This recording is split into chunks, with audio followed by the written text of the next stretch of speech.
Hi guys! For today's video is nagpunta kami dito sa may Manila Cathedral and hindi ko inaasahan na may makakakilala sa akin dito. Gawa na moto ni ma'am. Opo. Sabi ko na nga ba eh. Parating pa. Opo, gawa na moto.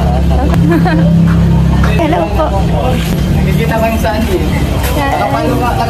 Nandito kami sa Manila Cathedral Cafe and since puno pa sila, dito muna kami naghintay sa kanilang function room sa may second floor.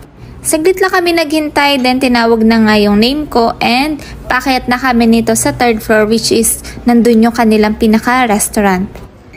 As I remember, nag-trend itong La Cathedral Cafe during pandemic time and hindi ako makapunta kasi lagi daw mahaba yung pila everyday. Siyempre, gusto ko rin naman ma-experience ang European vibe rooftop dining with the romantic view of Intramuros, Manila. O, diba? Lakas na kasyala!